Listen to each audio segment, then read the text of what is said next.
Hi, and welcome to the show. Subscribe at kevinmd.com/podcast and click the CME link in the show notes to get CME for this episode.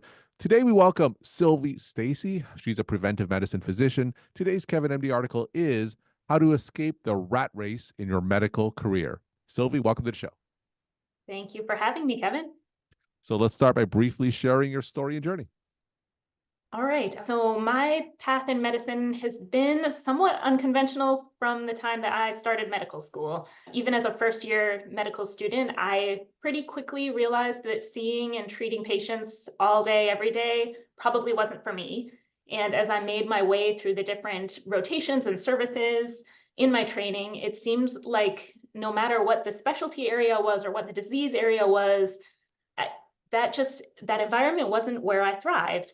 And that, of course, was a pretty uncomfortable realization for me, having just started medical school after thinking for years and years that I wanted to be a doctor.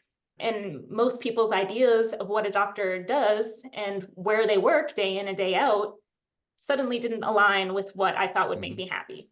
But I ended up finding a specialty area that was of interest to me, and that was the relatively small field of preventive medicine. And that's where I ended up doing my residency in.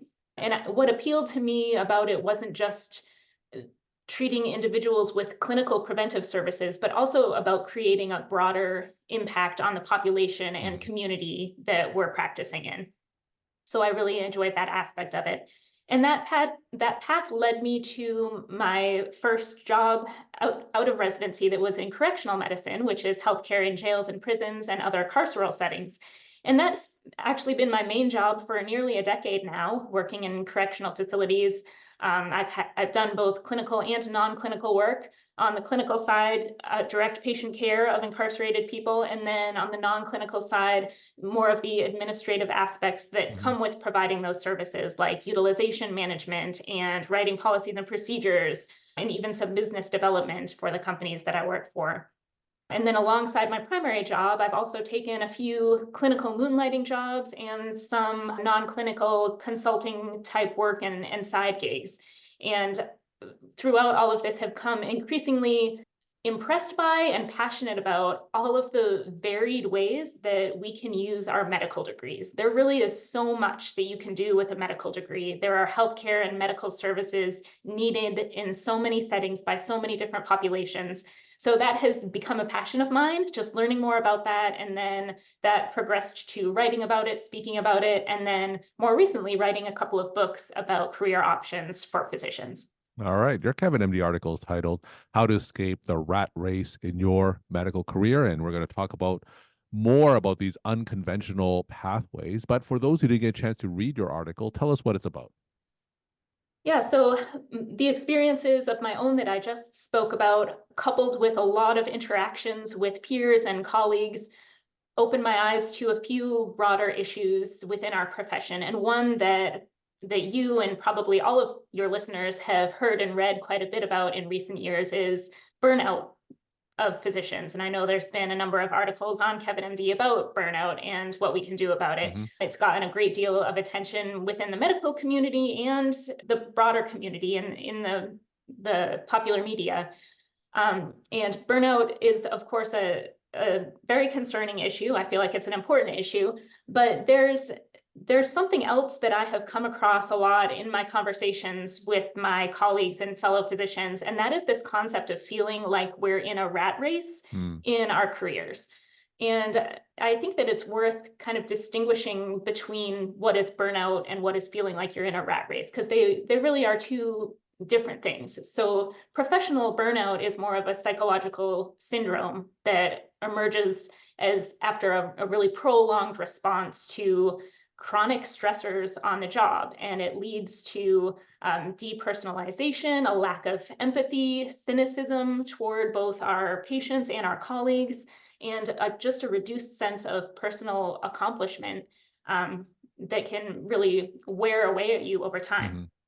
But then the term rat race is more of a colloquial term that describes this struggle to get ahead, this struggle to get ahead either financially or professionally. And it leads to this constant, stressful, kind of aggressive pursuit of whatever our goals are related to status or professional power or wealth.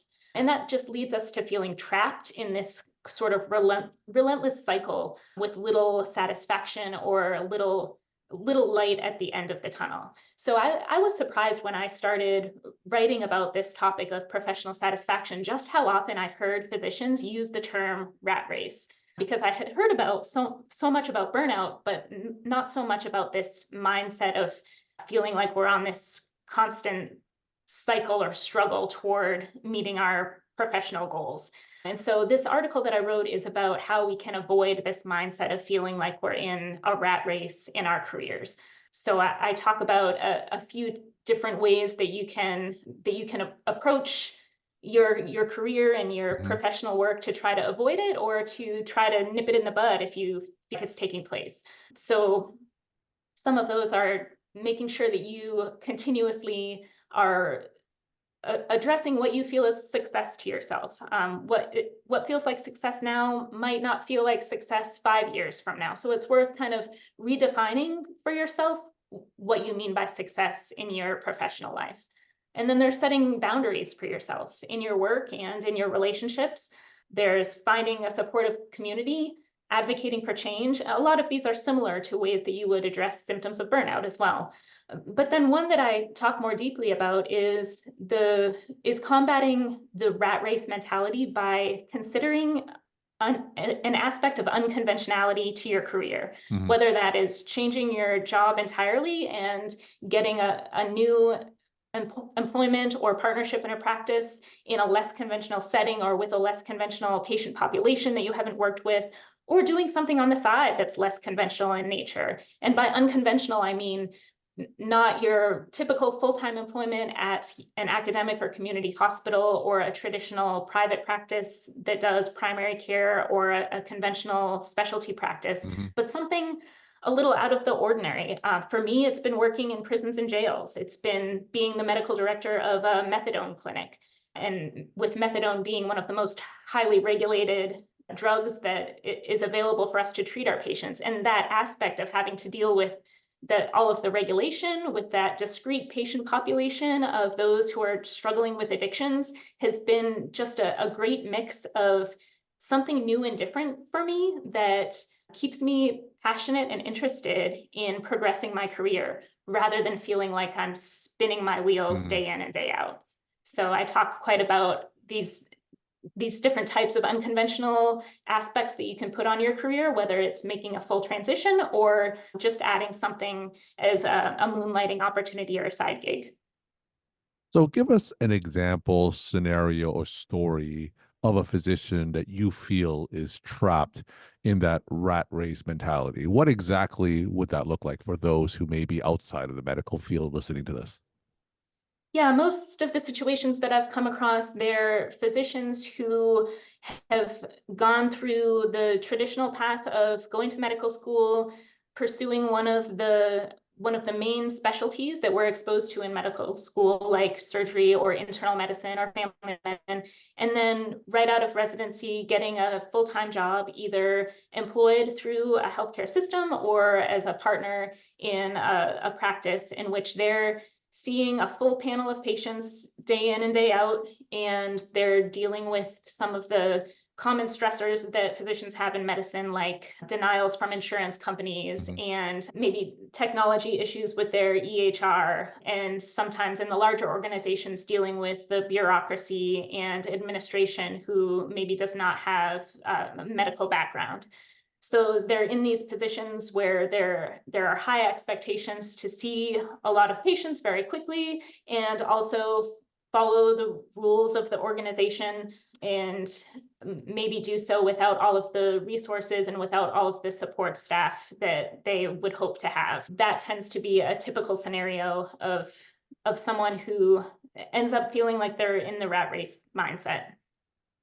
So you mentioned that one of the ways to get out of that rat race mindset is to maybe do something outside of what they do clinically, like you as correctional medicine or being the medical director of a methadone clinic. How can a physician make that transition? Because a lot of doctors and kind of outside of my world, because I talk to a lot of physicians who have that similar mindset that you do. But for the majority of physicians, doing what they do clinically is the only thing they know how to do, and they've gone through medical school and residency only doing that one thing. How can they find those other passions, or how can they find those other unconventional pathways to escape that rat race?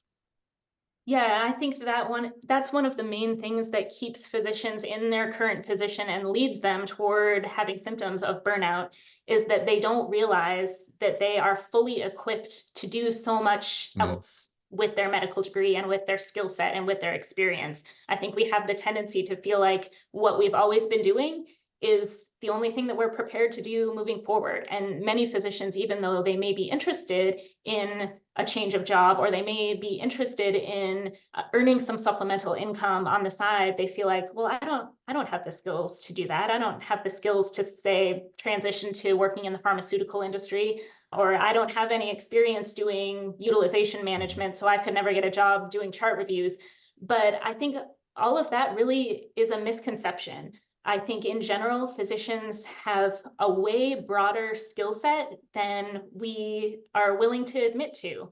And even though you may have had your whole career so far in one specific setting, just doing clinical work, that has certainly included a lot of tasks and responsibilities that help equip you for some other type of work, whether it's clinical or non-clinical. So I think the big first step is to consider your experience more broadly, like really sit down with your CV and your resume and flesh out what your broad set of skills actually are. Because I promise you, it's more than just patient care in your specific medical specialty. You have a broad set of skills and the credentials to go with them.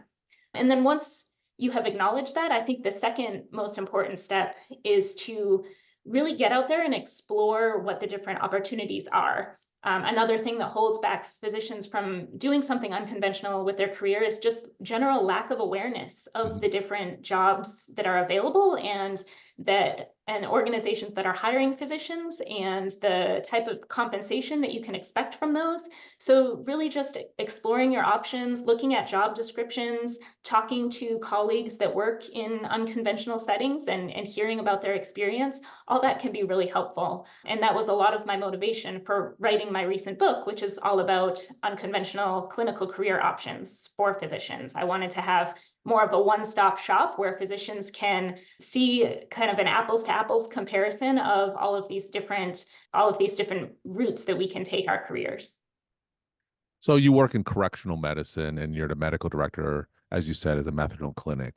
What are some other examples of common unconventional pathways that you see physicians pursuing?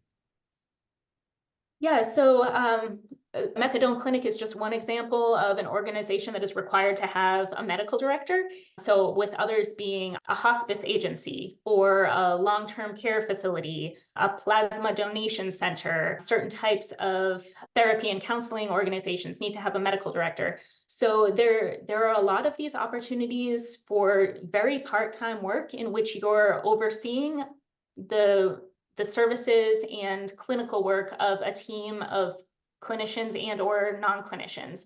And I think that can be a really rewarding way to use our body of knowledge as a physician in a way that is not too stressful. It often doesn't take up a lot of time, so it can be done on the side of a regular job. And they tend to be compensated pretty well. And it's an interesting way to use what you've learned in your direct patient care practice and apply it to something a little bit different in which you may have a little bit of a less direct involvement. So medical directorships are a great one. There are also more and more settings in which patients are needed to be seen outside of traditional hospitals and outpatient practices. So correctional facilities are just one example that I've already mentioned, but then there are home visit programs in which physicians go directly to patients' homes. We're seeing more and more mobile medical clinics in which medical vans are able to go out and see patients in communities that may be more remote or in which it's harder for patients to seek care in a regular healthcare delivery setting. And not just patient care settings, Mhm. but other aspects that can make a practice unconventional might be the specific clinical niche that a practice is focused on or the payment model that it uses. So where there are a lot of subscription-based medical services or concierge type practices that are doing away with the regular insurance reimbursement in order to try to make things more efficient and allow their physicians to focus more on patient care. So sometimes just seeking out a job in which the business model itself is a little bit different than what you're used to. That can be that aspect of unconventionality to get you out of that rat race mindset. Now, how can one go about finding opportunities, perhaps outside of something that they've been doing all their lives?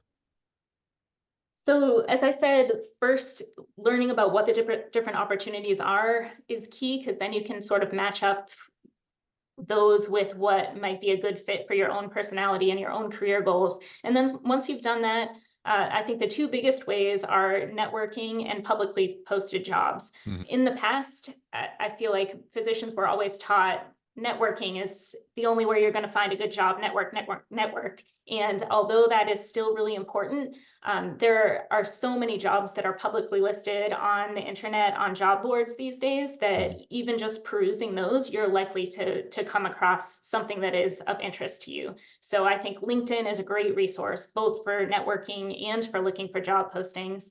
And then the big job aggregators that are online, like Indeed.com, are great resources as well. So just setting aside some time once a week to do a search for the types of jobs that are of interest to you, you're bound to come across something at some point that, even if that particular job isn't the right fit for you, just reading through a job posting will help make you aware of the types of positions that physicians are being hired for, so that you can keep an eye out for something else, or that you can go out and talk to your colleagues and network more about. We're talking to Sylvie Stacy. She's a preventive medicine physician. Today's Kevin MD article is How to Escape the Rat Race in Your Medical Career. Sylvie will end with some of your take home messages to the Kevin MD audience.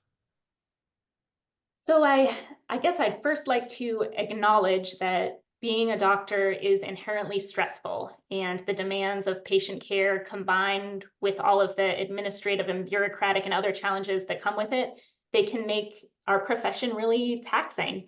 But I would encourage everyone to really recognize that there's so much that you can do with your medical degree and the training and certification that you've gotten out of that.